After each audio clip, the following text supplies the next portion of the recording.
Welcome, listeners, to Through the Sightglass, a podcast that dives deep into the fascinating world of craft beer and celebrates the incredible individuals who shape its vibrant landscape. Join us on a journey where we explore the nuances of this amazing industry and the remarkable people who contribute to its richness and diversity. And today we get to sit down with Grain Theory Beer. Thanks for having us together, you guys. We appreciate it. Yeah, thanks for coming. Great to meet you. Yeah. All right, so do you mind introducing yourselves and kind of your roles in the company?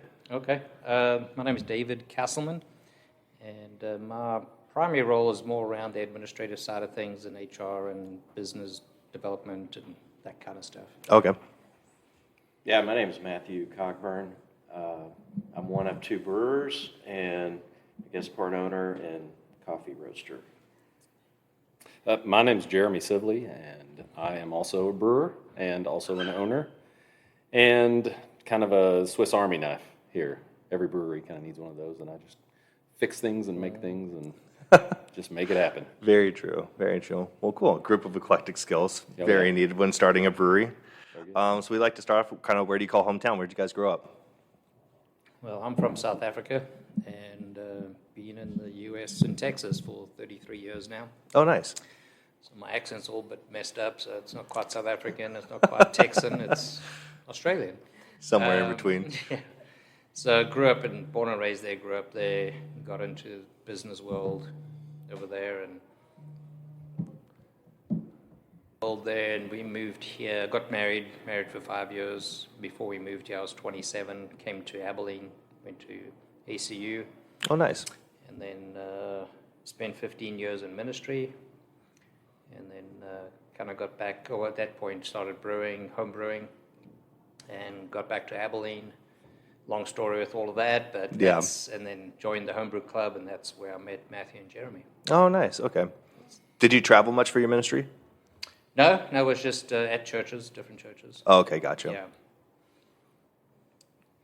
Yeah, so I grew up here in Texas, born and raised in Texas, probably always live in Texas. A suburb of Dallas called Coppell, kind of a small town. Okay. And basically just found my way to Abilene to college, and the rest is history. Oh, dang. Okay. I grew up in Clyde, which is like 15 minutes east of Abilene. Shout out Clyde, America. But I was there before it was Clyde, America. There was an Allsups, a Dairy Queen, and a feed store, basically. Oh, dang. Okay. So Was it small town? Growing. Oh, yeah. Okay. There was the population sign said 3,002. Okay. So grew up out there and, kind of lived a little bit of the suburban / farm life. We had animals and just played outside all day and then moved off to the big city. Oh, nice. So, yeah. Completing that American dream of getting out of the small town and getting to go see what the world's a little like. of both worlds. Sure. What was the big city? Dallas. I lived in downtown Dallas for about 10 years. And as cliche as it is, I had my one day in traffic that I just said, no, this is it. I'm done. I'm going to get out of here. Gotcha. Yeah. So all of y'all would have previous lives outside of home brewing. How do you feel like some of those skill sets came into your home brew and then now your business that you learned to make the business happen? Okay, I guess I'll start again. We've kind of been going in a circle. So, when I got out of high school and I didn't go to college immediately. I was doing some online, but in those days it wasn't online. It was correspondence. So it was in the mail towards a business degree, but I got into the business world. And so that's kind of been my niche. And even when I did ministry, I wasn't preaching, anything like that. I was an associate minister, and I would be doing other kinds of things in the church, and a lot of it would be administration and HR kinds of things. So at the one church in Amarillo, they actually changed my title to executive pastor, executive minister, because that involves a lot more of those kinds of things. So that's what has helped. So, when the three of us met and we kind of started figuring out what our different roles were, that obviously was more of a natural fit to me. And so when we got started here, just kind of working on the project and some project management stuff happening, that just was a natural fit for me. And so that's what I did. So I want to ask, so you did like analog online school before it was yes. online? Yeah, it was back Isn't in- that? I feel like that's such an easy way to cheat or something. It was back in the 80s. Okay, gotcha. So it would come in the mail, and you'd get all your books and all the information that you need to read and study, and then you would send it back, fill in all these all the tests and everything you had to do, and assignments, and you'd mail it back to them, and they would grade it and mail it back to you. Wow, that's a So- lot of trust. Yeah. That's awesome. That's a lot of So it trust. was how smart your family was. Yeah. But they had ways around. There wasn't really good ways to cheat, because the way that they did it in South Africa was very different, and it wasn't like multiple choice. Oh, okay. You had to write essays, I see. and often the questions had nothing to do with the actual material that they sent you. You had to apply the material. Oh, okay, gotcha. So it's like taking theory into practice Yeah. as opposed to just remembering and reciting? Yeah, Okay, very cool. well, it was fun. Nice. All right. Now on to you. Yeah, High well- school, college life. I went through half of college undecided, not really knowing what I wanted to study. Towards the back half of college, I was like, well, I enjoy using my hands. I enjoy science. Think I may become a dentist. And I don't know if these guys even know about this. So I took as my elective courses, physics and anatomy and organic chemistry and all the fun classes. And I was a little delayed getting into dental school. So I just finished up with a psychology undergrad degree and went on to grad school for psychology, thinking I'd eventually make it to dental school. Ended up getting married, brewed my first beer in 2001. That's about the time I was getting married too, and fell in love with brewing. And now looking back, I'm like, I don't know if I could have ever been a dentist. I think brewing beer and kind of using your hands and skill sets in that direction is probably much more enjoyable. There's definitely a tie to it though, like working with your hands. I could see that for a dentist, and then I feel like therapeutic for you to brew beers. I feel like you have Yeah. to have some some therapy in there as Yeah. well. So I see the ties. Yeah, totally. Yeah. But yeah, the science totally plays into brewing, obviously. So Jeremy will talk about his approach to brewing. He's definitely more on the creative side.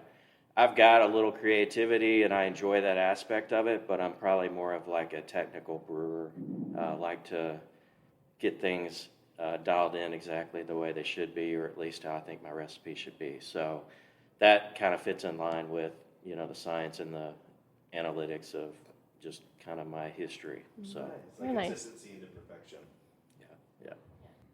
Yeah, that works out well. I guess that's usually my spiel on why this works here, is because I think we'll probably get into this more later, but a lot of the reason why most breweries work is because they don't have, everybody isn't interested in everything in the business, but we have each individual strong suits and desires and traits that actually fit a certain niche that needs to be met here. Mm-hmm. They overlap a little bit here and there, but for the most part, we all have very strong suits in these very individualistic arenas. Whereas obviously David, he works in that administration role and the business side and on the spreadsheets and making sure that the budget's right and, making sure that everything is accounted for, where that is not my strong suit at all. I'm a little bit more chaotic, and that can be Organized chaos. Yeah. and I know that can be difficult on people. My wife knows that very well. But it's one of those things that kind of comes with the territory, and you can't have one without the other, where that is obviously a result, direct result of just kind of how my brain functions, where that leads to creativity, not thinking down the middle. Yeah. And that is something that is important when it comes to something that's scientific like brewing, but that's also why brewing speaks to me so much, and why that has become my passion, and it's because it's a perfect marriage of art and science. Yeah. It's, where you do have to have that analytical side and the ability to put things down on paper and follow directions, but you also need that little glimmer of inspiration if you want to stand out and if you want to make something truly remarkable. Yeah. So what were some of those? I mean, obviously you told us a little bit, but what were some of the jobs that you did prior to brewing that got you in, that kind of segued in? So that's a long meandering story, but I will just, in short, say I graduated from the Art Institute in Dallas because I worked at a TV station in town here. Shout out K Texas. And I started building their computer graphics for the news stories. And awesome. Just because I'd always played with Photoshop and I just kind of knew my way around that. I did some things that at some point had impressed some people, and one of my coworkers said, you should go to the Art Institute. They do graphic design there. So I went over there and visited, and went into computer animation is what I decided, and got there and realized semester 1, which is basically drawing 101, that my hand skills aren't anywhere near what these people who have been doing it their whole lives is. We would draw a still life on an easel in a circle, and we would all turn our easel around, and I would just hang my head in shame because everyone was so far advanced. And so I just felt like maybe that wasn't exactly what I was trying to do. So that's where I found video and film. Okay, and, gotcha. I got a degree in video and film production. Right on. Before I graduated there, I had a job at a commercial production facility. Kind of helped edit TV commercials for a couple of years. That turned into mostly just making copies of commercials for other clients to try to sell our business. So I left there, and long story short, met my wife, moved down to the Temple area. She became pregnant, had our daughter. I was a stay-at-home dad for about 4 years. Okay. I worked at Fort Hood as a photographer Okay. for a few years. Best job I ever had, next to this one. Nice. Got to fly in Chinooks and follow around VIPs. Nice. Like Gary Sinise and Herschel Walker and Oh, dang. Barack Obama was there, and that was my job for about 2 or 3 years. That's like a very humble brag to meeting high class people. Yeah. It was definitely every day was a new thing, and that's something about me that I realized that helped me realize that's what I needed. It's like feel that way. Yeah, my parents are very creative people. So my mother, first job I remember her having was working in a jewelry store. She would make jewelry. So I grew up with making ring molds and playing with sulfuric acid and gold and taking rubies to school for show and tell and things like that. And then my dad was in art school, or he was an art major, one of those two. I should probably find that out about him. Yeah. Anyway, he was in the art world, but then he was the district manager for Allsup's for forever, his whole life, until he was retired recently. But those two things add together to kind of make a Jeremy. Throw in a little ADHD, and you get the half-done piles of projects everywhere. But basically went from there to when I was with my wife is when I was into craft beer, and I had moved down to the Fort Hood area, which if you've ever been in a military town, most of it is the Holy Trinity, the Miller Coors Bud. Oh, okay, there you go. That's kind of all they had. Lots of macro. So I remembered when I was a kid, I had bought my dad a homebrew kit and did that with him. So I was like, oh, maybe I need to research that and see if I can do it myself. So I researched the heck out of it and bought a all-grain kit, brewed it, and it was terrible. And I had to figure out what I did wrong, so I bought another one. And I've just kind of always been doing the same thing, is trying to change and adapt and improve and kind of figure out how I can make a better product. So like Matthew said, he's a little more on the analytical side. I always say that, Matthew looks at the BJCB guideline like they intend for you to look at it and follow. So if you want a Dunkelweizen, like the ones we make are going to be a Dunkelweizen, people will come in and say, oh yeah, that's a great example of that. Most of that is because of Matthew, because he is a stickler for that sort of thing. If you come in and you see, a hibiscus IPA or Yeah. something like that, that's probably my doing. I know it definitely is my doing. And I guess what I say to that is that my goal is to maybe not make an award-winning beer per se, but to make something that is going to be somebody's favorite beer they've ever had. Gotcha. And so I think that marriage works out really well as far as like what we do here. Nice. Well, I know since you're all home brewers and then got into craft beer, do you remember the craft beer that really stuck in your mind that made you want to pursue more? Man, so for me, I didn't grow up, or even obviously as an adult, I didn't really drink beer. Yeah, I didn't grow up drinking beer. Actually, I did grow up drinking. We had some alcohol issues in our family. Gotcha. Bring it down. Yeah. But anyway, beer wasn't my thing. I was more into wine. And then I actually started brewing because my wife bought me a little Mr. Beer kit from Bed Bath & Beyond. Oh, that's awesome that they would sell that. So, yeah. It's the most American thing ever. Yeah. Yeah. Well, and I had this, like, as a kid, I always wanted to be go into chemistry and be a chemist, but I never did. I didn't have that opportunity. And so I always loved chemistry. And so when I started my first batch, it just kind of scratched that itch, and I just loved the process and all of it. The beer was terrible, of course, and I did that for a little while. And then I think what really accelerated, or that first commercial beer that I had that kind of took it to the next level for me was Ballast Point Sculpin. And there was that, I think it was in San Antonio or somewhere. We were down there for something, and that was like, oh, this is really good. Yeah. Anyway, so So kept on trying to homebrew too, I guess, after that? yeah, so obviously after that, we moved here to Abilene, joined the homebrew club, and I was still on Mr. Beer Kit at that point. I just started and met these guys at the homebrew club, and then started learning from other people. Actually, I went over to Matthew's house one day, while he was brewing, and he was still, using those orange igloo coolers for the mash tun and pots and all that kind of. And I thought, oh, I can do that. Other homebrewers had the 3-tier system with pumps and all that kind of stuff. These sawn off kegs and that kind of stuff. I said, yeah, I couldn't do that.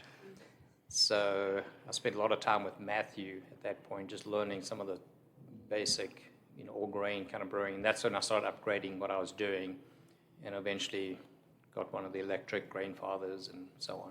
There you go. Nice. It's always funny to see people's different homebrew setups. Yeah. To see what they utilize. That is like some parts are bought, some parts are definitely like somebody had an old keg lying around. Was like, do you want this? I did that to my neighbor. We had an old keg, and I was like going off to build the van in Oklahoma, and I was like, hey, you want this? You can turn it into your mash tun. He's like, heck yeah, I can do that. Sure. Yeah, he still uses it. What about you? For you, Matthew? Yeah, trying to remember what the question was. But Kind of like the craft beer that you got into, the beer that you gotcha. had that really exploded your interest into wanting to learn more. Yeah, so I didn't drink great beer like later in college. It was, I guess, more macro stuff. Shinerbach, for Texas is probably, kind of on the spectrum of craft, and that's kind of what got me intrigued in different flavors. Mm-hmm. And then there were some other ones, like even Heineken Dark at one point. I was like, man, never had a dark beer. This tastes really good. This is something different. Is that like a Czech dark? Yeah. Okay, gotcha. Yeah, it just had some really good dark kind of roasty notes. Nice. And so that kind of led me into, man, there's this whole array of flavors out there that I didn't know about. And really probably fell more in love with like the passion of brewing first, and then that kind of led me into all of these different great craft beers. Mm-hmm. And then somewhere along the line got really caught up on hoppy beers, and that just became my passion. And that's something Jeremy and I share, thank goodness. We love hoppy beer, and particularly in West Texas, like we feel like, we're kind of the ones to bring these flavorful hoppy beers to West Texas and kind of make a name for grain theory, and hopefully get folks into the hop world, because it's really fun. Nice. Are you looking at like a specific aroma and profile, or is it just kind of introducing people into the world of hops, being like, this is another ingredient that maybe hasn't been expressed in this area as much? Yeah, a little bit of both. Okay. I feel like here in West Texas, we've always been a little bit behind in the craft beer world. So in other markets, obviously, people are going away from IPAs, like it's oversaturated. But I feel like here, there's still a lot of room for growth. And even with like hazies, and I know probably for the last 5 years, people would argue that hazies are oversaturated in the market, and it's time to get back to the lagers and the crispy lagers and this and that. Here, that is not the case, and a lot of areas in Texas, like people just can't get enough hazies. Yeah. I'm personally more of a West Coast IPA guy. I like a bit more firmer bitterness, but obviously Mosaic, Simcoe. Simcoe is probably my favorite. Just kind of old school. You got to show them. Yeah, I got a Simcoe Oh, hop. nice. There you go. Just Simcoe tattoo. A classic. tattoo to represent. Yeah, just classic flavor profile. But that's kind of been the beauty with hoppy beers, as far as I'm concerned, is there's all these new hops that are coming out, and we just started using 1019, which is a great hop. I think you're going to hear a lot more about HBC 1019. Oh, nice. And there's just so much more development that's happened with hop processing and just kind of dialing in and locking in these lupulin gland flavors, right, where they're not kilning as high anymore, and you're able to capture a lot more of this. I just think it's intriguing. We'll probably always have a hop forward presence with our beers. That's So, awesome. That's kind of been our secret weapon, is the fact that the community around here is so far behind in the beer world that we know what's next already, So we were able to kind of, we already have a business or a blueprint for where we're going. That's been fun to be like, okay, now they're going to get ready for this one. Now, here comes cold IPA. Yeah, They're not you gonna guys know are what hit good 'em. guides and Yeah. shepherds. I Yeah, think you exactly. couldn't ask more for a community that is probably starting to enjoy and getting introduced, and it's kind of like, where does this lead? It's not like you're going to slam a banana nutcracker smoothie sour down their throat. Right. Yeah. Although I think they would react positively to that, but that's not really our world. So Yeah. Jeremy, do you remember your first craft yeah, beer? I think like Matthew said, I think if everybody was honest, I think 60% of craft beer lovers in Texas would say that Shiner was at least a percentage, or at least a portion of why they got into more flavorful beer. That was for me. I dated a girl when I was working in K-Texas that tended bar at a local bar here, The Zone, and we used to go she would give us free pitchers of Shiner. when we went there. Heck yeah. So I was like, well, it's free, so I'll drink it, and I kind of fell in love with it at the time, or at least the idea that there was something different. And outside of that led me to start trying other things, and then I tried Sierra Nevada. The Pale Ale? Yeah, and I was like, oh, okay, this is my wheelhouse. So basically just drank nothing but Pale Ale for about 2 years, and just fell in love with that, and have kind of been chasing that dragon ever since, gone back to some Shiners and such, and realized, oh, okay, my palate has advanced, I think. But Sierra Nevada is one that it's still my desert island. 100%. I would choose that over anything.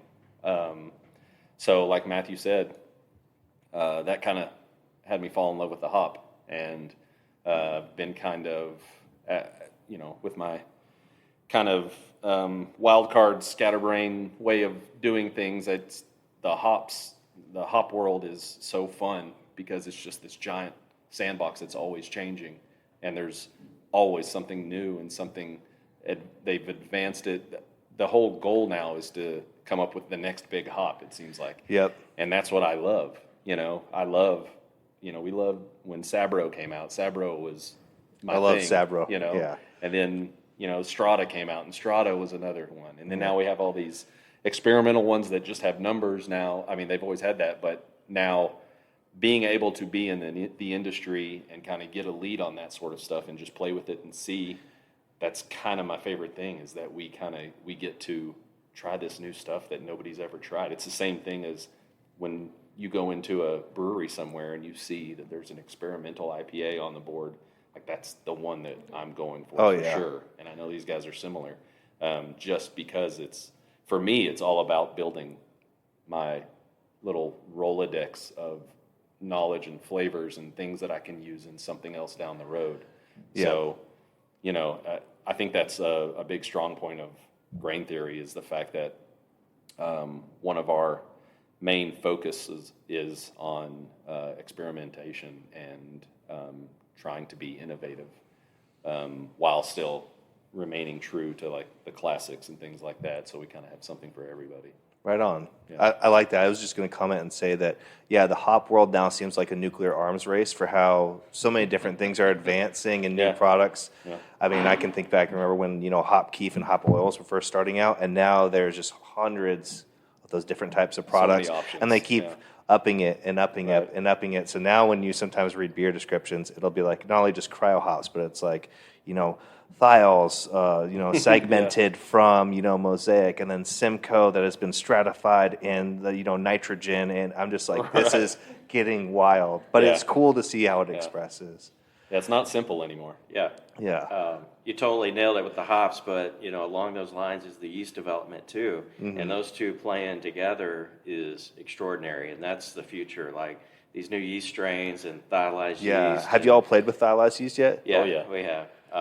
It's just crazy, just the development on both sides there. So Yeah, to see, because now that boundary line has been pushed so much further Yeah. of what you can actually do. But even that is, so we did a series where we just used the thiolized yeasts on multiple different IPAs, and just to play around with the combinations and see what comes out, and probably to the chagrin of a lot of our customers, because a lot of people, it wasn't for everybody. Yeah. But that's when we were doing it. That's what we were figuring out. It was like kind of where it fits into our knowledge base, and we made these beers and started to realize that a lot of them started having the same, character, the flavor profile, and in the end, I guess what we came to, the conclusion was that yes, it's good, and yes, it's different, but it also we don't want to 100% go in that direction. It's just another kind of tool in our tool belt to throw in there if we want a little bit of this character in it. Yeah. And I think especially because the consistency and efficiency it works at, you just can know the control of it. Yeah. You don't have so many other varying factors. Right. That's awesome. Well, meeting at, Texas Homebrew, how did the idea of grain theory and then also kind of like the ethos and direction you guys do the beer, how did that all start? Well, if I can say Go something ahead. about it, I think when it all started, we basically, every home brewer dreams of owning a brewery at some point, That's what keeps a lot of home brewers in the practice, is because there's that dream there at the end of it. Obviously the majority of them are kind of pipe dreams. And a lot of professional brewers would, have given the advice of, if you like brewing, never do it professionally, because it becomes a job, and it is. There are days whenever it feels like, a little bit of a trudge. But I think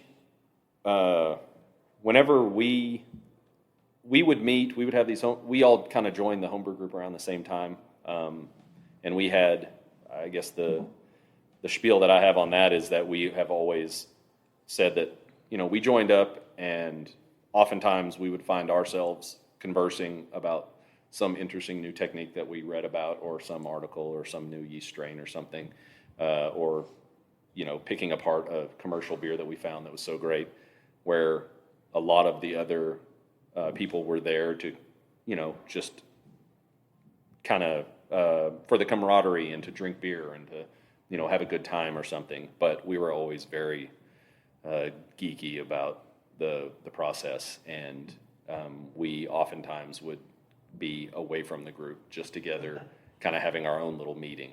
And that, of course, like I said, led to the discussion of, hey, what would happen if we tried to do this someday? And we had I guess the fateful meeting was one at Matthew's house, where we had talked about it in the past semi-seriously, but I think Matthew would admit to the fact that he, told us one time that he wanted to do it, but he kind of wanted to do his own thing. And so he sat with that for a while, but he's got a full-time job outside of this, and I think he kind of realized that he was going to need some partners if he was going to make it happen in a reasonable amount of time.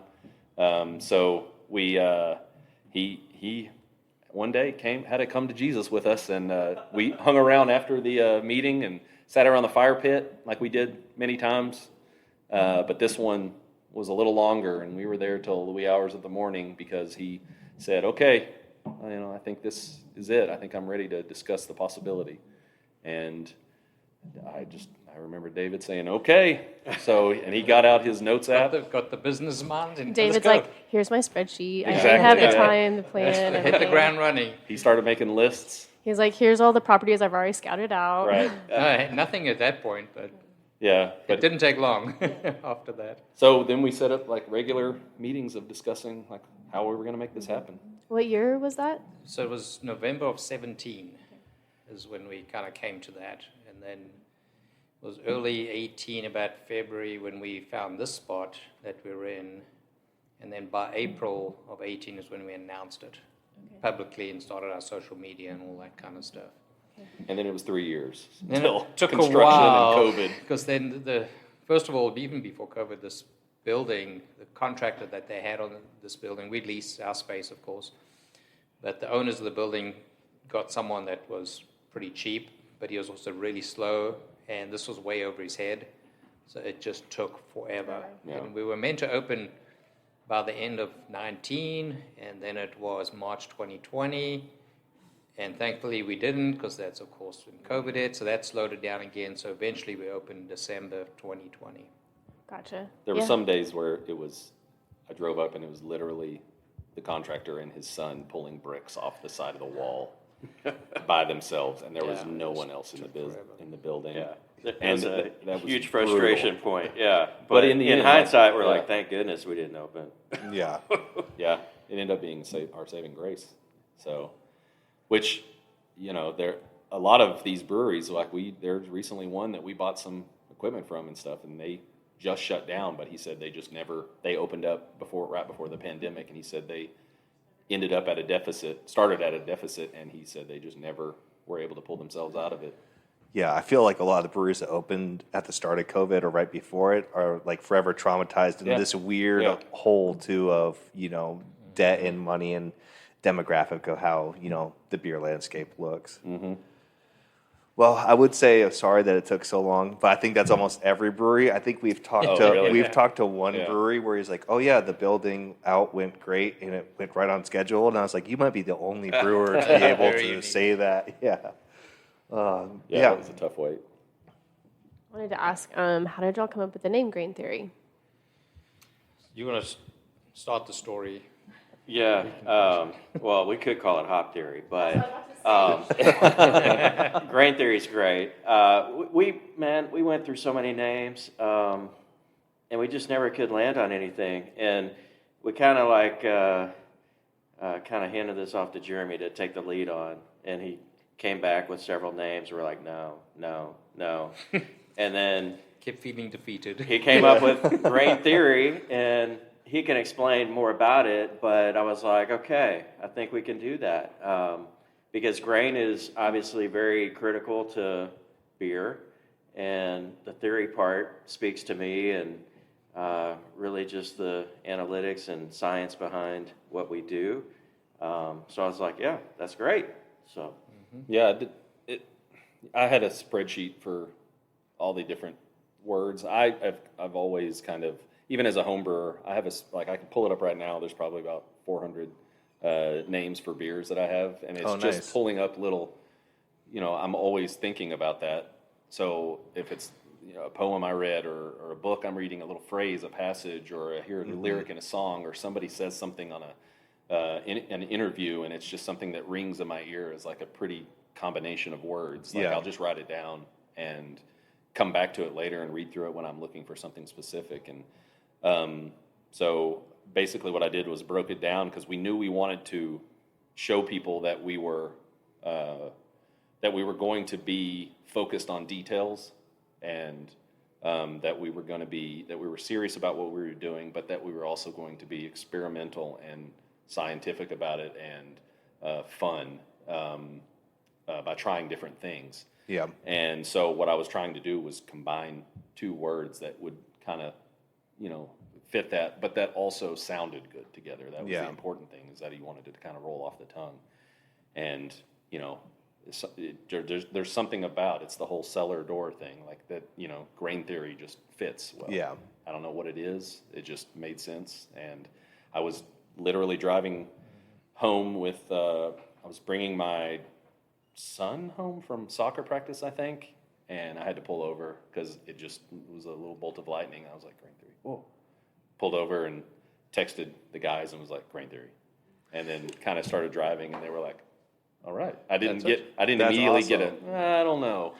It was kind of I like it. Like 80 tries later. Yeah. There you go. I think he had a list of 80, and we're like, no.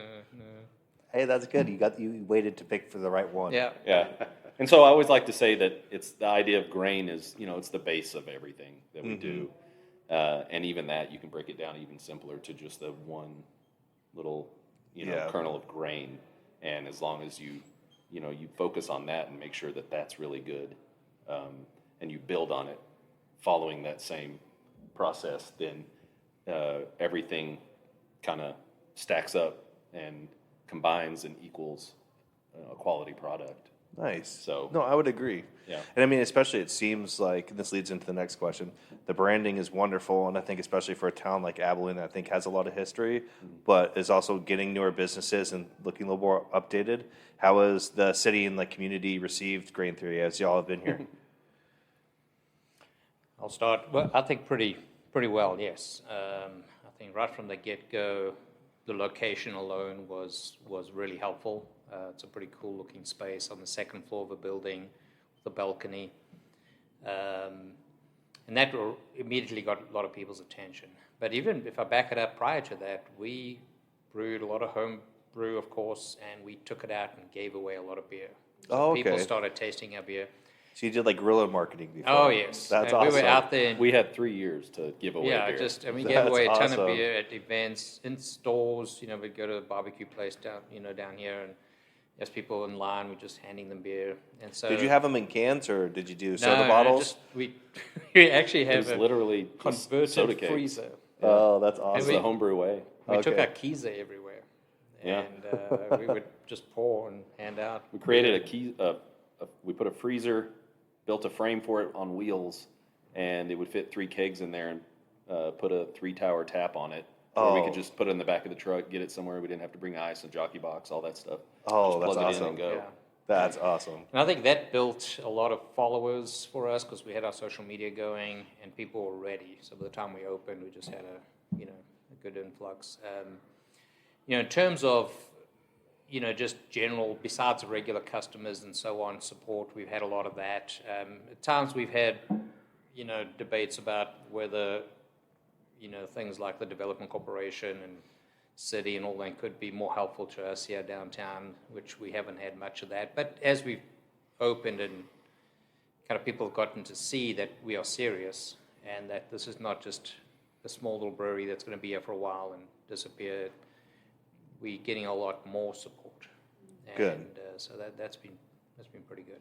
Good. Yeah, we honestly, when we started out, I'll speak to the kind of the reception here. Like when we started, obviously, people in West Texas, you can imagine, were ready to get out.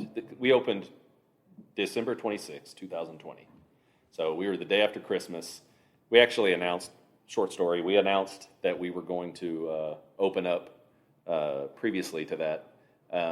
And one day I came in and I had brewed a American brown ale that we were going to add our coffee into and kind of highlight that we're doing coffee and stuff too. So I put the beans in there and went away, or did whatever, worked on the building, and then came back the next day and I pulled a sample to see where it was, see if it had saturated yet, and I took a taste of it and I was like, oh my gosh, I ruined this beer. This is crazy just by doing that. And in 24 hours, I don't know how I'm going to tell my partners that we're going to have to dump one of our first beers because it doesn't taste at all like it's supposed to. It didn't taste like anything really.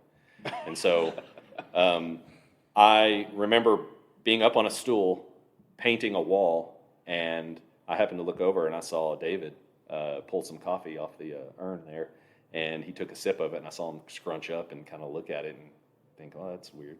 And then I saw him kind of look around and put his mask on and then go, I'll be back. And he left, and he calls about an hour later. His wife works for the ACU at the local college, and he was able to get a fast test. And he said, I'm positive. And we had already announced our opening, and they said it was, of course, going to be 2 weeks until he could be around. I was like, oh, my gosh, how are we going to do this? We're needed here. Wait, we can do it. Okay, we can still handle this. He can do stuff from home. And I start painting, and then I start remembering the brown ale that I couldn't taste. And I thought, oh, no. So I called David, and I was like, hey, can you get me in over there? And so I went in and got swabbed, and sure enough, it was positive. So we had to go back on social media and say, sorry, guys, delayed 2 weeks. I know you guys have been waiting for this, but we have to wait another 2 weeks. So was there somebody who could smell and taste that tasted the beer? Were you able Yeah, to? so at that point, I was still functioning pretty good. But a week later, I was down. He was tasting some food from the kitchen and was going, I don't know, I don't really like it. Gotcha. And I'll just never forget, that was a crazy time because, golly, just looking back, that was wild. But before we had opened to the public, like there was still a ton of stuff that needed to be done. So I'm positive, but there's nobody up here at the building. Yeah. So I'm like hanging speakers on the balcony and drilling through like cinder blocks, and I've got like a huge headache, and I'm just like, I gotta get this done. David looking and I- back, you're like, man, that was crazy. Yeah, David and I at the beginning, I remember us talking about how just exhausted we were and how tired. And we were worn out because we thought, we were doing 18-hour days trying to make this happen. So you thought it was that. And I remember we were carrying up the stairs. We have so David's, like he said, he's from South Africa, so they have we do biltong here, which is a South African jerky. Okay, gotcha. And we've actually imported an actual biltong box and it's the size of a phone booth. Oh, wow. There's some. So we carried it. There was maybe 6 of us or so, but we carried that thing up the stairs because we didn't have an elevator yet. And I remember being at the top, bringing it all the way up, get up to the very top of the steps, and we got up there and we were able to set it down. And I was like, I gotta go sit down. So I went to sit down because I was about to pass out. I was seeing stars, and everybody thought I'd hurt my back or something, but I was just like, no, I just can't even function right now. Finally caught my breath and my energy back up, and I thought, man, I got to get some sleep. This is crazy. And so it was 2 days later, I got that test, and it was positive. So all that to say, we had to put it off for a little while, and then we just said, look, it's the day after Christmas. I don't know what's going to happen, but, we were using credit cards and savings, and like we were just at that point, we were like, hey, we got to make something happen. So the tap list was maybe half full. We maybe had 5 or 6 beers. Do y'all remember what they were? Yeah. A few of them were Kvike related because we didn't have glycol running when we needed to get started. So we had done some of those through, when we were home brewing and giving out free beer. And so we did, we had a couple of IPAs that were with Kvike because we had obviously figured out that it worked well with that style. And we did I forget what the base of it was, but it was the idea being it was going to be a lighter beer, and we'll use Kvike yeast and see what happens. And what happens is that it doesn't, a lot of people say they do lagers with Kvike and stuff, but I can tell, I can taste it. It's got a little bit of that kind of funky character to it, and this one had a little bit of that too. And so we did some lemon zest in it and lime zest and kind of made it into a kind of a citrusy saison-like beer, and it was very popular. I think we had a Belgian, maybe a dark strong, and a imperial stout. Right. Yeah, being December, having the dark beers. Yeah. Yeah. So it worked out, and then people showed up. Like I said, it's West Texas. They were ready to get out. They didn't care about standing 6 feet from each other. Yeah. We did, we followed the rules and tried to enforce them as much as we could. David was at the door counting people and making sure we had the limits on the... started at 50% Yeah. when we opened, Nice. and then a few months later went to 75, and then eventually We by the middle do of the year, food, we're good. so the food is very important to that. Oh, yeah. We were able to. That's been kind of our saving grace is that we spread ourselves out here. This isn't the question you asked, but I'll go ahead and say that we kind of got into this, and it was a choice for us to spread out because we honestly look at if you know the industry at all and you look at it carefully, you can tell that the places that are having trouble are the ones that are just selling beer. Yeah. And that's a very difficult, it used to work. You know, people would go out to places like that, but it's so saturated now that you could go anywhere for that almost. Yeah. So you really have to offer people something a little extra or an experience. Food, obviously, helps a lot for us. And like I said, you know, we've spread ourselves out where we have our kitchen, we have our event space that we're in now. So where some months, if the food, you know, I don't have a good example of this, but if the food isn't working or that month, then we rent out this space a lot maybe, you know, and if this space is not rented out, the beer sales are there, or we have a big street party or something. So it's always been kind of a balanced You guys have given business. yourselves multiple avenues of income to where if Exactly. one Yes, sir. starts to list, the others can raise and bolster it. And then that's also led to the fact that, you know, that's built into our business plan, right? Just like, you know, if you look at the build here, our build out, the furniture and whatnot, it's made for large groups to come together. We built, like, look at the size of the tables, they're very skinny, similar to like a beer garden atmosphere. That's what we wanted, is people to sit around in large groups and talk together. Well, it turns out COVID came along and was the exact Really put the antithesis kibosh of on that. Yeah. So we immediately were like, let's scramble. And that's one thing we've always been very good at, is kind of adapting. And so we had our fabricator, the guy that built every stick of furniture in here, build these beautiful partitions that went in the middle of them. They had plexiglass in the middle, so it didn't feel like you're closed off. But people could sit, you know. Oh, nice. They could sit in smaller groups, like their families could come in still. But they didn't have to sit right next to a stranger that possibly could have COVID or something. Or at least they could feel safe, you know, the people that were worried about that. Oh, that makes sense. And then obviously, like, it definitely worked because y'all are still open, and it's 2024. Yeah. So congratulations on that. Thank you. So for this strategy, y'all had a little bit of, it sounds like a little bit of strategy for the beer they opened with. Do y'all have core beers? And then what's kind of your strategy for some of the beers that are coming out, or that y'all kind of have rotation through? Yeah, we talked quite a bit about this, and we entered the market in Abilene with a rotating tap list. And the idea was, we like to do different beers. We're always experimenting and putting different things out there. Within the rotating tap list, we said we would try to have some light styles, hoppy styles, amber, and dark styles. A little bit for everybody. Yes, but they would be changing, you know, month to month. And pretty quickly, we had some patrons come in, and they were like, what happened to my light beer that I was drinking last week? It's not here. And we're like, well, try this other light beer. And that was kind of a new thing for folks here in West Texas. But they actually They were receptive to they it? were receptive, for sure. And that was kind of like the philosophy is, let's just, you know, do fun beers and rotate within these categories. And so, yeah, we started with that. You know, eventually, a couple years in, we started repeating beers. And then we got to where we felt like, okay, we've got some that, you know, we know people want. And so we do have some flagships. And that's kind of led us with our production space to kind of, you know, put those flagships out with production. Yeah. But we're still doing a lot of rotation here. So, Well, that's honestly been my favorite part about this whole experience, is the reaction we've got. Because, you know, we knew going into this we were doing a good product and that it was going to be good. Mm-hmm. Whether it was successful, it's not 100% on us. It's on how the community would react to that. Mm-hmm. And we knew what we were doing was good.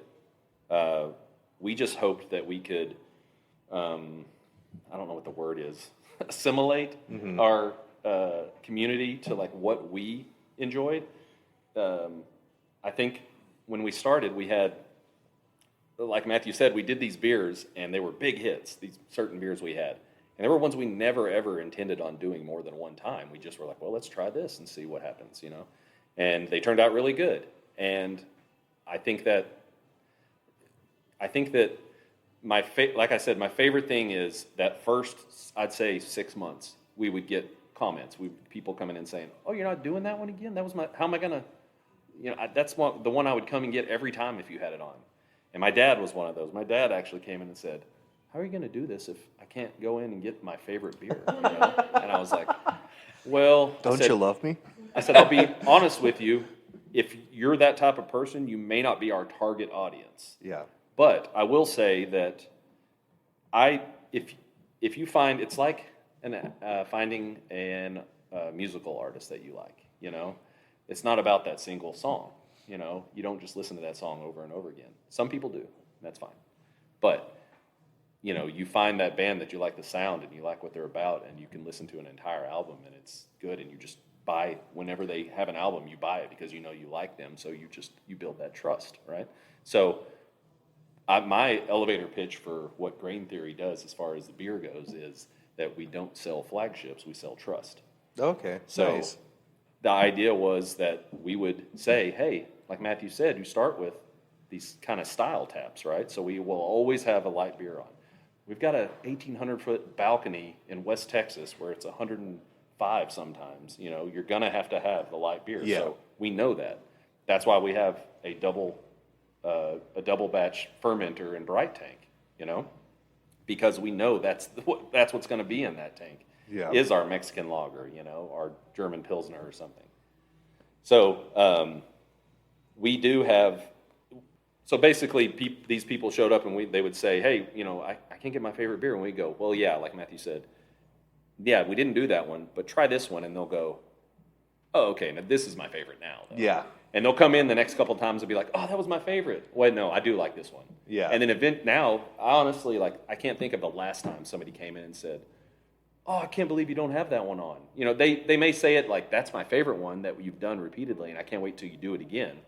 But for the most part, they come in and they've kind of become one of us, which is my favorite part, like I said, because now it's kind of proof of concept of what we were trying to do, which is lead people on that path that we've already been through. Yeah. Which is start with this light beer, and then you start finding flavor along the way, and you go one of a couple directions, whether it's to like dark beer or it's to a hoppy styles or something. Everybody follows the same kind of path. Yeah, I think it shows that your ethos has been successful. And it's also such a joy to see that with people where it's like, oh, I only drink this one IPA. And it's like, hey, well, this is similar, you know? And it's like, okay, I can drink this. And then sooner or later, that customer has like 5 or 6 different varieties that they can go to if they don't have one. There's other, they don't feel like stuck, which a lot of people, I get that. I think it's a little bit sometimes gluttony where it's like, I just want to drink this and only this. Yeah. It's like, cool, there's places for that. This might not be the place for it, but we're willing to teach. Right. We get a lot of people that say, oh, I don't usually like such and such, but I can drink y'all's. Or I've never been to a brewery where I can drink every beer, and it's may not be my favorite thing, but I don't want to dump it out, you know? Yeah. And, you know, to that I would say that we work very hard on our product, and, you know, if we ever got to a point where we've had something that did not turn out good, that we would absolutely dump it, you know? But I think we've got enough notches in our belt to know what we're doing, and even if there's a problem, we've had, you know, chillers go out and things, you know, fermentations get too hot and things like that. We're able to adapt, and we know enough about our practice that we can make a good product out of just about anything.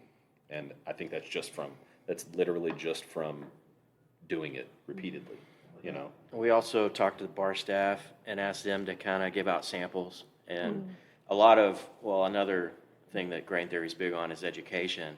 And so obviously in this market, we've had to do a lot of education.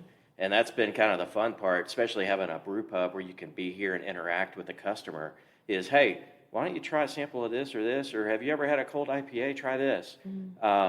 And they get exposed to some flavors they may not have ever picked. But, you know, they're like, wow, that's pretty unique. And they may come in the next time and order it. For me, just looking at our sales, I've just been blown away. I didn't expect IPAs to sell as well as they have in West Texas. And it makes me really happy to see our top selling beer at the end of the night be an IPA of sort, right? So that's pretty cool. And it's like, so I think, so hand in hand, if you want to educate and kind of like y'all have been doing, kind of leading a community towards more flavor, more IPAs, more hops, different things. I think samples and then your staff being able to help understand what the beer is and then be able to provide those samples as well and educate the customer there at their checkout. Because y'all are going to be here, so you have to have that same passion with your crew as well. So that's pretty awesome. So you've talked a little bit about y'all's production facility. Do y'all want to expand a little bit more of how y'all came to this and how y'all are expanding and what that looks like? If y'all want to, I don't know if it's like hot off the press or anything. Definitely. So just kind of a little bit of history, how that came about. We weren't planning a production facility until much later on. Actually, backing up, our initial dream was to have a destination brewery. South side of town's a beautiful area with a lot of trees, because the rest of Abilene's hardly anything. But it was a beautiful place down there, and we thought about that, but then realized Abilene wouldn't be ready for that. And then this building came up, and so we went with this. Then we said, sometime in the future we're going to do that, and we left it at that. And then beginning of last year, 2 other breweries in town had to close, and one of them came over and told us before they closed and said, "Hey, do you want some kegs, odds and ends? What do you guys need?" And then we were at that same point trying to figure out. Matthew was really trying to figure out some ways to hang more serving tanks at the front there and find ways to increase our capacity, because we needed more capacity. And then we all kind of decided, hey, I think, what if we buy the equipment and, we start our own production? And, so pretty quickly, all 3 of us were like, yes, okay, we need to do this. I think at the very least, we were like, there's a lot of cheap stainless in town that we don't have to ship in. We've got to jump on this now. That's number one. And then after that, we can discuss and figure out what to do with it, obviously being a second location / production or something. Right. And it's one of those things, like even when we started talking about opening up Grain Theory, it was one of those moments when we all 3 knew this is what we need to do, or like the name Grain Theory. We all 3 immediately knew. We've had different moments like that. And this was another one of those moments, because we've had other ideas at different times of doing things, and one of us or 2 of us would be, no, I don't think we can do that. We're not ready for that. But when we started talking about this last year, all 3 of us were like, yes, we need to do this. And so that led to buying equipment, putting in storage, found a place. Actually, the storage place became the new production area. And then started working on it, and, they started renovating it and doing different things. It's taken a while. It was beginning, I think we started about March, April last year buying some of the equipment, and we got some more earlier this year. Does the production facility already have drains and things like that? Everything's done now. Yeah. Oh, okay. Now it does. Okay, now it does, yes. It's got all that. It didn't before. Okay, but gotcha. It's got all that now. It's very basic, very much a kind of bare bones production facility. It is, but he says that, but we did build it to suit, so we were able to put in a 25-foot channel drain. Gotcha. So that kind of thing, right. But so I think we were almost at the point of brewing, but had some equipment issues. But sometime this month we will be brewing, and then starting to That'll be exciting send chapter. it out there, yeah. That'll be exciting. Yeah. That's where I live now. Is the production space? Yeah. Yeah, I just, like what David was saying, there have been a few times where we're all just completely on the same page, dialed in, like, yes, that's our next step, without any hesitation. And I was already in that, in my mind, just thinking, there's no way we can keep doing what we're doing downtown on the second floor with a squeegee into a drain. And we built this space, like, knowing that there was never going to be an expansion here, like there's no room, and the weight of the tanks, everything's been calculated. We can't put any more tanks in this space. And so, I mean, you've probably heard this quite a bit from breweries that have grown, but people always say, take as much space as you can, which we did. We took the whole second floor. And then they're like, go a little bit bigger if you can than what you think you need, which we tried to do. But it's just kind of cool that in this short span of time, we got to a place of growth already. It's scary, though, because we want to be smart and we don't want to kind of overstep things and go too quick. But when it comes to beer, part of what led us down this path, too, was, we're a brew pub, and, we feel like this model has worked really well for us. It's been very profitable, but, how are we going to carry this brand forward and represent Abilene in West Texas when we've lost a couple local breweries already? There was almost a vacuum and a void with distribution, and we felt like we needed to kind of carry the torch. So, Yeah, so what does that look like for y'all? Do y'all plan to have cans and a labeler and everything and be able to start doing more distribution? Yeah, well, like Dave said, we basically bought up all the stainless around town. And, you can imagine if you buy one brewery stuff, you've got a lot of odds and ends to put together. Yeah. And then you buy two, and you combine those, we have a lot of stuff. So we started piecing that together, and we put all the tanks in there. We've got our tanks in a row, and we bought a canner from one of the breweries. Nice. All the keg washer, all that stuff. It kind of is turnkey, honestly. Like once we obviously get it all connected and hooked up. Yeah, plumb piped and everything. Yeah. So it's all connected. We're in the middle of getting the chillers running optimally. West Texas, that's very important, especially for a brewery that features a lot of lagers, and that's going to be one of our main, flagships. Awesome. We've got a Mexican lager called Desert Cruiser that has just kind of taken off. We have always said that we would listen to the market, and what the market said is that they want more Desert Cruiser all the time. So that's the one that we're going to kick off everything with. That being said, we also are kind of following our hearts where, you can, the tried and what used to be true blueprint of having a light beer, having a dark beer, having a hoppy beer, and maybe an amber somewhere in there, or a Hefeweizen, doesn't work as well anymore. Yeah, it's antiquated now. Yes, but it's because you're kind of catering to this crowd that is dwindling. It's the people that just want those things, and that's all they want. That's not our number one. That's not where we think the market is anymore. But number two, that's not where our interests lie.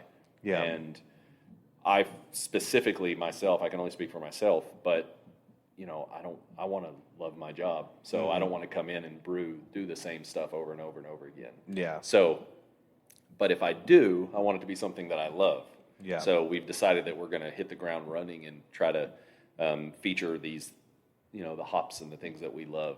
And so, we're going to go out there with right off the bat with a double hazy and That's awesome. and send that out into the market, because we don't think that style is represented very well out in West Texas, and we kind of want to be the name for it. Yeah, we kind That's of awesome. forward that path and see where it goes. I was going to ask two questions. One, is there a fear that with this new production facility, because will you allow patrons? Will it be a tap room? We're going to start off on, so we're closed Sundays here. Okay, gotcha. We're going to start, the idea is eventually to open up on Sundays there. Oh, okay, gotcha. Kind of an old school way of, like, there's a niche that's not being met anymore here, which is that, hanging out outside the brewery in a lawn chair, on a Sunday from noon to 5 or something, Gotcha. watching the football game or something, Okay. whatever. Food trucks and whatnot. So we'll see what happens there, but we'll see where that leads. If it's popular enough, then we're open to possibly more days. Perfect. That kind of answers the question. I was like, are you guys going to fear that one facility would kind of overtake with like the customers that you have here? But if that's the plan for right now, that's great. Yeah. The second one would be like distribution. Are you guys, if you can talk to it, are you guys going to start your own distribution or sign with a distributor, or just self-distribute until it's literally not feasibly possible? This is another one of those things that just clicked for us. Yeah, so we were planning to go with the local distributors. Benny Keith is, the West Texas part of it is based here in Abilene. So we've gotten to know them and developed a really good relationship with them, and felt really good about working with them, because they love us, and we believe they'll take care of us. Because it's hard with distributors. Talk to other breweries, and you're one of so many that they don't really care about you. Yeah. So we felt very different about it, and we would kind of talk to them about, we got the paperwork, and we're almost there. And one of our employees, who has been working for us for the last 2.5 years on a weekend, his name's Philip, and he was with Pepsi doing sales and distribution. 19 years. 19 years, yeah. Oh, wow. So he had enough, and he came to us and said, and he loves Grain Theory, he loves our brand, he loves everything about us. He came on temporarily. He was going to do it for 6 months or something. Yeah, and he just was like, I love it. just stays. And he said, I want to work for you guys. Well, actually, we do have a kind of a thing. So we talked about it and decided, let's just rather self-distribute. And so he's going to come on full-time as our sales and distribution guy, and just by himself. We're going to buy a small little van and start small and grow it from there. That's awesome. Yeah. I honestly think it's one of the best ways because, too, it's always, I say, fun/hard and not fun driving around in a van for like 12 hours a day. You're hot, sweaty, selling beer, dropping kegs, picking up empties, the van's full, and you're just like, oh, all right, but it's so worth it. I still get a cold beer. And the reason that rings true here especially is because Philip is such a, from day one has been our number one fan. And awesome. Spread the gospel, and he's the one that's going on these different pages, local pages, and saying, hey, Grain Theory has a great whatever, you should come try it, and stuff like that. That's and awesome. Just to prove it, he walked in one day, or he was working with me at production, trying to clean it up, and he says, yeah, I'm cool until 5 o'clock. I've got to leave at 5. I didn't press him. I didn't ask what he was doing. I just thought maybe he had a date or something. So he just said, he just kept saying, I got to leave at 5. So he leaves at 5, and the next day he comes in, and he was like, hey, this is why I had to leave at 5. And he shows us what he did. He got a Grain Theory tattoo. He got our full script That is awesome. logo, Grain Theory, 4 or 5 inches on his forearm. And I was like, what did you do? I'm not going to do that. I can't believe you did it. That is some diehard. And he just he's said, all in. I'm in it, so I just want you to know we're going to do this. And That's he amazing. just believes it that much. He really does. And it kind of puts it into perspective because it's like taking on investors. At some point, you have to realize it's no longer just your stuff. There's other people that have skin in the game. Yeah. And he literally has skin in the game now. So Yeah, kind of like your impact and, the inspiration you've given. It's just like, Yeah. oh, wow, this is not just affecting our lives anymore. It's somebody who so Right. badly wants to be a part of this. That's really cool. yeah, so it's a good reminder of why you do it and why you care so much about it. That's really cool. I love that so much and how much the impact. I mean, we talked about the community and different things, and I do think coming from someone who's been in Texas, we've done a lot of podcasts outside of Texas. This is our first one in Texas, so we're excited. So thank you for having us. And I do think there is such a need in, in Abilene and in West Texas for this, and so really excited for y'all and y'all's growth and everything. Thanks. So, want to ask if y'all had to give a piece of advice to your younger self, what would you tell yourself to yourself now? Say that again. If you had to give a piece of advice to your younger self, what piece of advice would that be when starting Grain Theory? Mine is not necessarily about Grain Theory. It's more about fun, because we've talked about this, my family and I, I've just turned 60, so this happened a few years ago. I started brewing, became passionate about this, and then going out and starting a business that I've always worked for someone all my life. But figuring out what that passion is earlier in life and doing it earlier, that's what I would tell my young self, find it now. If you can find something that you're so passionate about that you're willing to give up a lot of things and do it on your own. I wish I had known that, 30 years ago, because I'd rather do this than do the things I've been doing, it's different things that I have over the years from, finance to even administrative stuff in churches and so on. Yeah. So That's great advice. It has prepped you for this, I think, but Yeah. that is great advice. Yeah. What about you, Matt? Yeah, that's a good question. Getting deep. Man. We like to right before the podcast close. I mean, I would say, never stop learning. And I think we always want to be learning our craft and stay humble and, be the ones just out getting it done. I would echo what David said because, I told you earlier I went through college halfway undecided, not knowing what I wanted to do.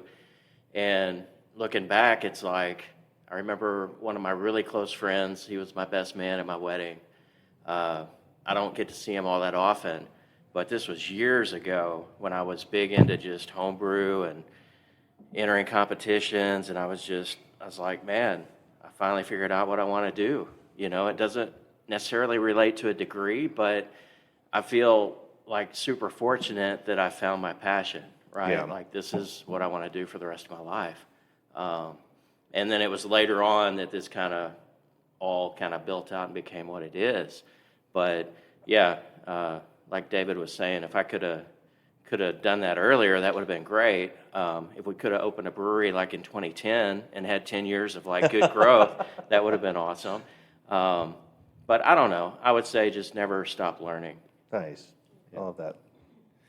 Yeah, that's a hard question for me because I kind of always follow just, my heart and have always, it's led to a lot of trials and tribulations with family members and coworkers and things like that. But I've always kind of been a little bit of a dreamer. So this makes sense to me, but I think what I can say is that I have kids now and they stress about their future a lot. And I think a lot of it's because, so my wife is a intake psychologist for mental health resources in town. Oh, wow. And That's a taxing she's job. done that since she graduated college. So, and I've had about 40 different jobs. So my kids have these they have these very different examples of what to do when you're an adult, I guess.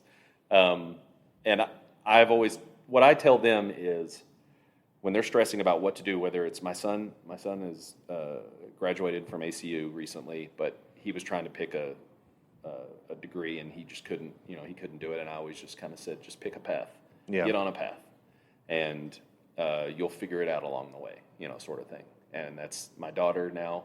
My son is whip smart, hit a full academic ride to ACU, and nice. He's top of his class. He's amazing.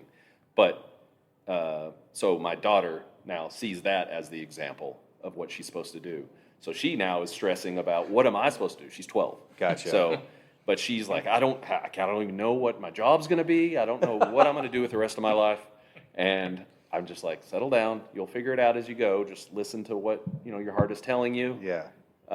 It's like if I can do it, you can do it. Yeah, exactly. And she's she's kind of a mini me. So I told her it's probably going to be something creative that speaks to you.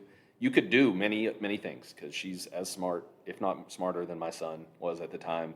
And but she's very creative, which is, it's hard for a creative person to find exactly what they want to do that far in advance. So what I told her is, pick something where you can express yourself, where you can find some joy in it. Because if you pick something where it's sitting at a desk or something, you are not going to enjoy it, and you're probably not going to do it for very long. Yeah. So if you just pick that path, get on it, follow your heart, and it'll lead you to where you need to be. And that's kind of where I ended up where I am. Nice. Doing all these multiple different things.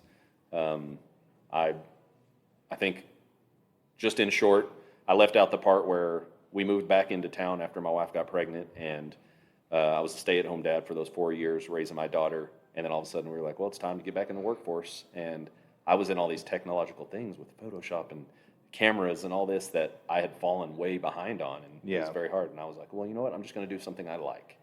And they announced that they were hiring for a brewer at the local pizza kitchen here to see if it would work here. And I dropped everything and I went over there and interviewed and told them, don't hire anybody else. I'm the man for the job. Let me do it. And I basically did that for minimum wage for about 3 years as a proof of concept. And the reason is because I knew that was the path I was supposed to be on. Gotcha. And that kind of turned into this. Nice. It led me here, at least. So, and I think it kind of proved to these guys that I was serious about it. So So using your passion and a life path to show your daughter, being like, listen, you can do all these different things, but if you truly believe like this is what you want to do, just get on it and go do it and see and find out. Yeah, exactly. Heck yeah. Yeah, just thank y'all so much for having us. We're so excited for y'all and the new production facility and everything y'all have going on. Thank you. Yeah,